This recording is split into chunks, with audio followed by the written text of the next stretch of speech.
नजारा दिखा रही थी। टीना अपनी ही बैचलर पार्टी से निकल रही थी। ये बैचलर पार्टी उसने अपनी दोस्तों को अचानक से इसीलिए दी थी क्योंकि ये उसकी बैचलर जिंदगी की आखिरी रात थी, क्योंकि कल वो शादी करने जा रही थी। टीना खूबसूरती की मलिका और अपनी जीरो फिगर से लड़कियों को कॉम्प्लेक्स देने वाली एक नायाब परी सी दिख रही थी।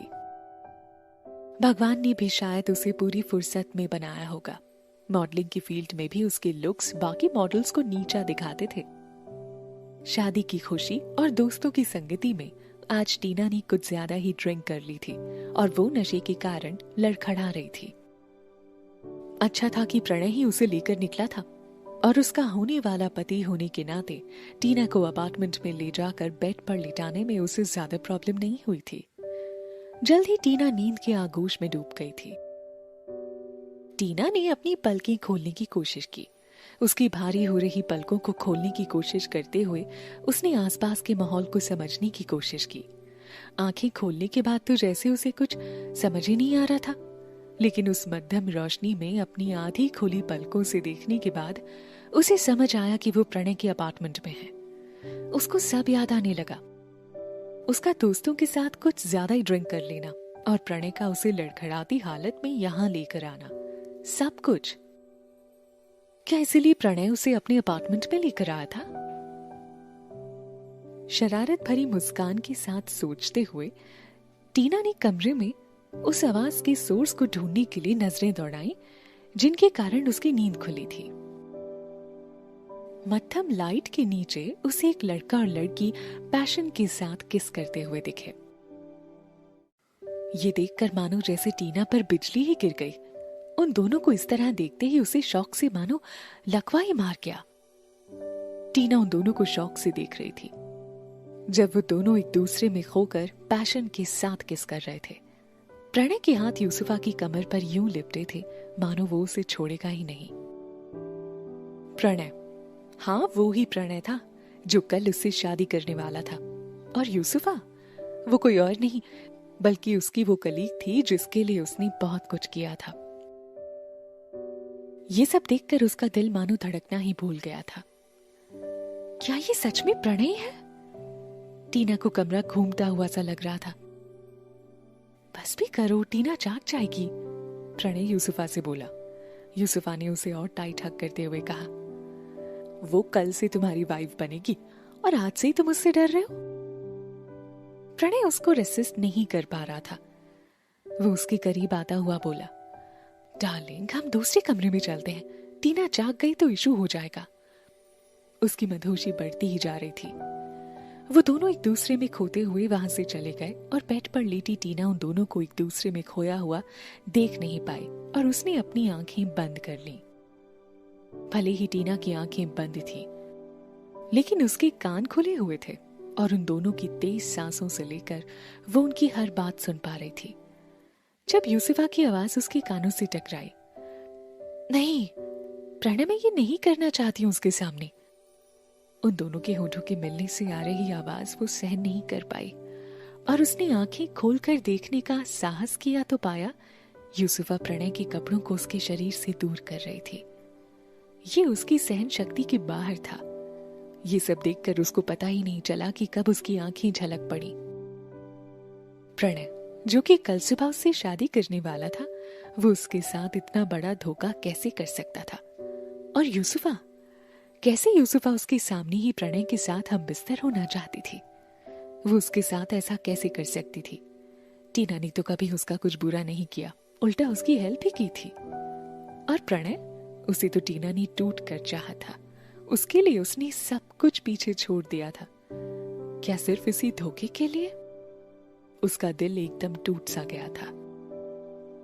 यहां नहीं, प्रणय यूसुफा से रिक्वेस्ट करता हुआ बोला, कम से कम बाथरूम में चलते हैं, वैसे भी बाथटब तुम्हारी फेवरेट प्लेस है ना? यूसुफा के शरीर को अपने हाथों से खींचता हुआ प्रणय उसे खींचने लगा। ठीक है, तुम बाथटब भरो, मैं बस अभी आई। यूसुफा ने प्रणय को शरारती नजरों से देखते हुए धक्का देकर कहा। प्रणय की जाते ही वो बेड के पास आई जहां टीना ने उसे अपनी तरफ आते हुए देख अभी अभी आंखें बंद की थी। वो बेड पर आई और टीना के पास झुक कर फुसफुसाई, क्या कल प्रणय के साथ शादी के सपने में खोए हो? भूल जाओ कि प्रणय कभी तुम्हारा होगा। प्रणय हमेशा से मेरा था और मेरा ही रहेगा। अरे हाँ, क्या तुम्हें खुशखबरी पता है? मैं प्रेग्नेंट हूं और तुम्हें तो आइडिया लग ही गया होगा इस बच्चे का बाप कौन है। और कौन? अपना प्रणय। उप्स, यानी मेरा प्रणय। क्या तुम्हें अब भी लगता है कि प्रणय तुम्हारा हो पाएगा? यूसुफा अपने अंदर की गुस्से को दबाने के लिए दांत पीस रही थी, लेकिन उसकी बातों में जहरीली हंसी मिली हुई सी लग रही थी, जैसे वो टीना को अपनी बातों से ही मार डालना चाहती हो। यूसुफा के बाथरूम की तरफ जाने की कुछ देर बाद ही बाथरूम से आने वाली तेज आवाजों से टीना का दिल डूब ही गया। उसकी जगह कोई भी लड़की होती तो ये सब देखकर वो भी इतनी दुखी हो गई होती। वो लड़का जो उससे अगले कुछ ही घंटों में शादी करने वाला हो, वो इतना बुरा कैसे हो सकता था? आखिर कैसे वो टीना की हर कोशिश को बेकार कर सकता था? उसके उन सारे सपनों का क्या होगा जिनमें वो शादी के बाद प्रणय का जीवन संभाल रही थी? उन दोनों के बच्चे हो रहे थे और जीवन में खुशी के पल आ रहे थे, लेकिन अब तो वो सब एक चुटकी में धूल में मिल गए थे। एक रात में ही उसका सब कुछ उसके पास से चला गया था। 3 साल पहले वो इंडस्ट्री की टॉप मॉडल थी, लेकिन उसने अपनी कॉन्ट्रैक्ट्स, अपना प्लेस सब यूसुफा को दे डाला, वो भी प्रणय के एक बार कहने पर ही। आज वही यूसुफा उससे प्रणय को भी छीन चुकी थी। पर प्रणय, वो उसके साथ इतना बड़ा धोखा कैसे कर सकता था? टीना को कुछ समझ ही नहीं आ रहा था।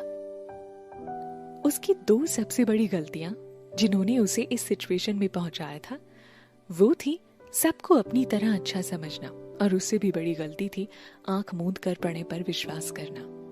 लेकिन अब नहीं, अब वो स्वयं को ऐसे हर्ट नहीं होने देगी।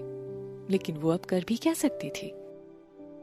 नहीं, ये सच नहीं हो सकता, टीना ने अपने आप से कहा। ये सब सपना है। जब नींद खुलेगी तो ये सब उसके दिमाग से गायब हो चुका होगा। ये सोचते सोचते उसकी आंख लग गई। सुबह जब उसकी नींद खुली तो उसे सब कुछ याद आ गया, लेकिन प्रणय के लिए उसका प्यार उसे ये बात मानने नहीं दे सकता था। उसने सोचा कि उसने बहुत ज्यादा नशे में होने के कारण ये उल्टा सपना देखा है, लेकिन यूसुफा का चैलेंजिंग चेहरा बार बार उसके सामने आ रहा था और उसके कहे वो शब्द टीना के मन में घूम रहे थे। क्या तुम्हें अब भी लगता है प्रणय तुम्हारा हो पाएगा? टीना बाथरूम से नहाकर निकली, तभी दूसरे कमरे से प्रणय आता हुआ दिखा। टीना ने सिल्क की शानदार साड़ी पहन रखी थी, जिसमें वो एकदम देवी जैसी लग रही थी। उसे देखते हुए प्रणय के चेहरे के रंग आते जाते से लगे और एक गिल्ट भरी मुस्कान उसके चेहरे पर छाई हुई थी। ऐसा लग रहा था जैसे कल रात कुछ हुआ ही ना हो। तुम बहुत प्यारी लग रही हो। अब तो मुझसे इंतजार ही नहीं हो रहा है टीना, प्रणय उसको देखते हुए बोला। यूसुफा कुछ तो करेगी, लेकिन क्या? ये समझने का प्रयास करती टीना जल्दी ही तैयार हुई और प्रणय के साथ रजिस्ट्रेशन ऑफिस के लिए निकल पड़ी।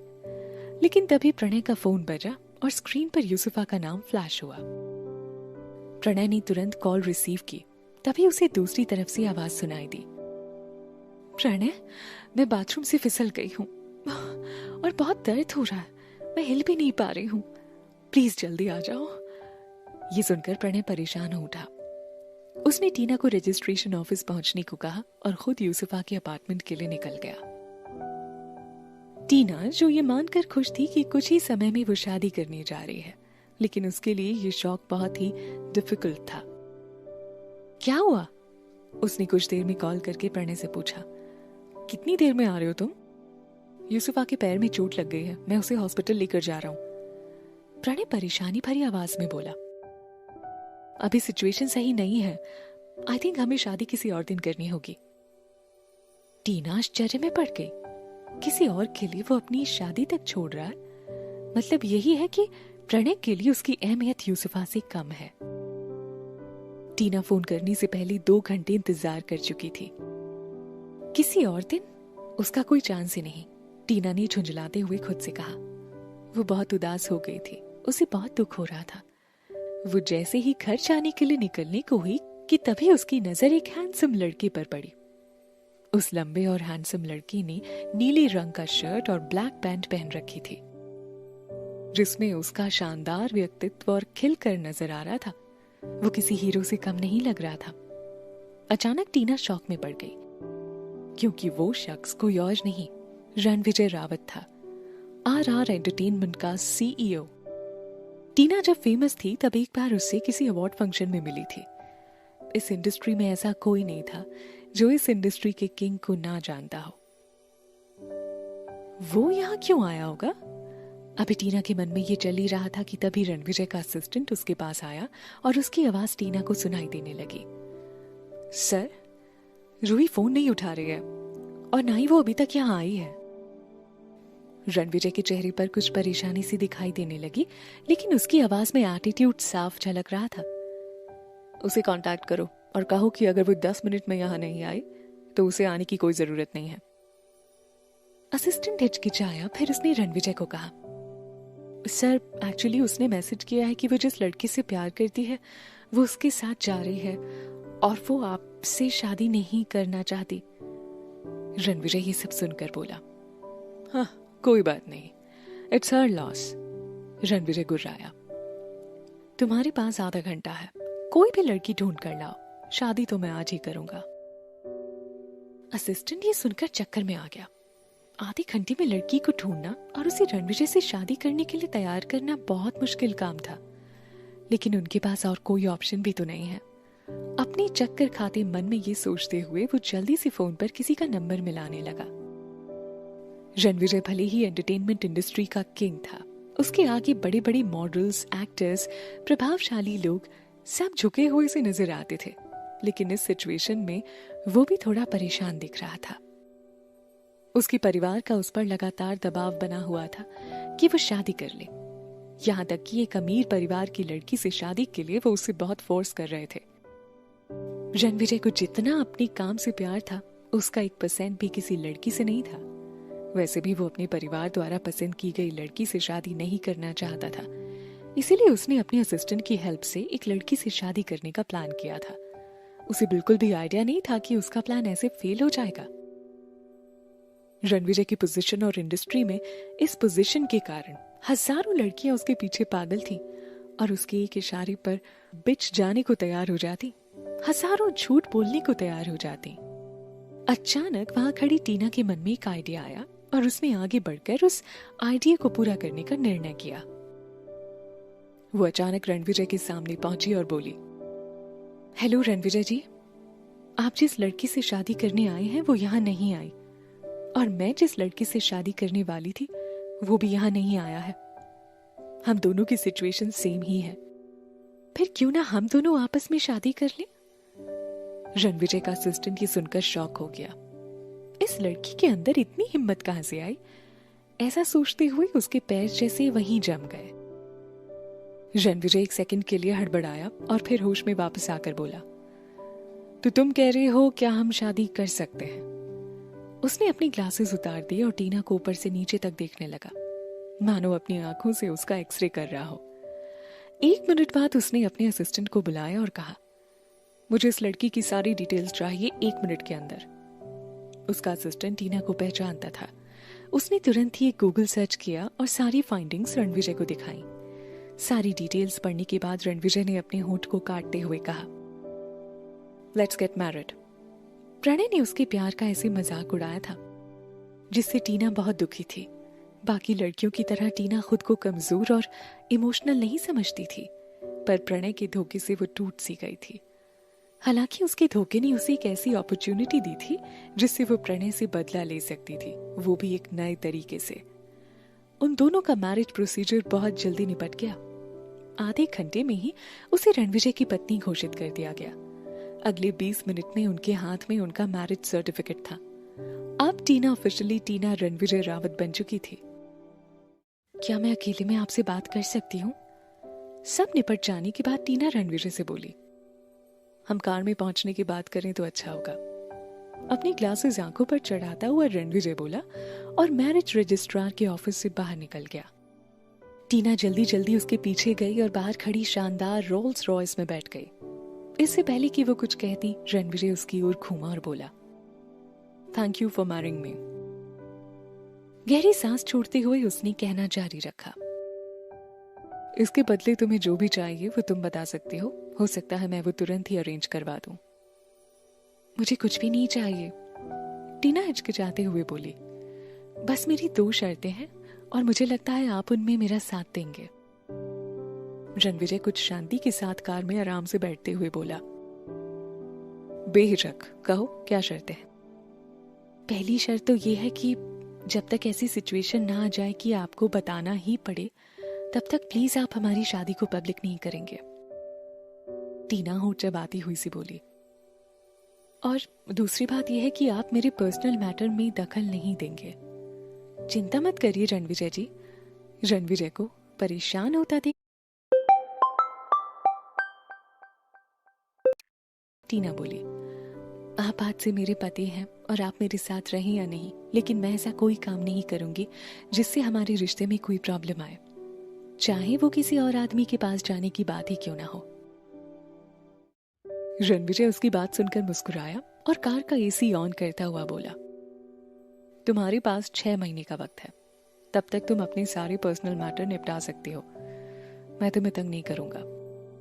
उसके बाद हम इस शादी का अनाउंसमेंट सबके सामने करेंगे और एक ग्रैंड मैनर में रीति रिवाजों के साथ शादी करेंगे। थैंक्स, टीना खुश होते हुए बोली। टीना भी यही चाहती थी। लेकिन क्योंकि अब हम शादीशुदा हैं, हम अकेले नहीं रहेंगे। तुम बिना इन्फॉर्म किए कहीं भी नहीं जाओगी और तुम्हारे पास 3 दिन है, तब तक तुम्हें जो भी साथ लेकर आना है ले आओ, रणविजय ने टीना से कहा। हालांकि वो दोनों शादीशुदा थे, फिर भी रणविजय की ऐसी बात टीना को जस्टिफाइड लगी और उसने बिना वक्त गवाए कहा, ओके। जब दोनों ने एक दूसरे की शर्तें स्वीकार कर ली तो टीना कार से उतरी और एक तरफ बढ़ गई। कार में फैले सन्नाटे को तोड़ते हुए ड्राइवर सीट पर बैठे रणविजय के असिस्टेंट ने कहा, अब आप क्या करना चाहेंगे सर? अब आप ऑफिस जाएंगे या आप अपने बंगले पर चलकर अपने परिवार को इस शादी के बारे में बताना चाहेंगे? तुम इस टीना का पीछा करो और इसकी हर एक मूवमेंट की खबर मुझ तक पहुंचाते रहो। रणविजय उस दिशा में देखते हुए बोला जहां टीना गई थी। मैं देखता हूं मुझे क्या करना है। इतना बोलकर वो कार से उतर गया। वो अचानक से आई इस लड़की से शादी को तो तैयार हो गया था, लेकिन बाद में सोचने पर उसे लगा कि इस लड़की का कोई ना कोई छिपा हुआ एजेंडा जरूर होगा। अभी रणविजय को समझ नहीं आ रहा था कि वो एजेंडा क्या था। वो एंटरटेनमेंट इंडस्ट्री की सबसे बड़ी कंपनी का सीईओ था। जहां तक उसे अब याद आ रहा था, उसने टीना के बारे में 3 साल पहले बहुत कुछ सुन रखा था। 3 साल पहले वो एक सेलिब्रिटी मॉडल थी जिसने सभी को पीछे छोड़ रखा था, लेकिन अचानक ही उसने कई बड़ी एंटरटेनमेंट कंपनियों के ऑफर ठुकराने शुरू किए, जिसके कारण उसे ब्लैकलिस्ट भी कर दिया गया। बाद में खबर आई कि उसने प्रणय की छोटी सी कंपनी का कॉन्ट्रैक्ट साइन किया है। इस खबर से पूरी इंडस्ट्री हैरान हुई थी कि उसने इतनी बड़ी कंपनियों को छोड़कर इस छोटी सी कंपनी को क्यों ज्वाइन किया।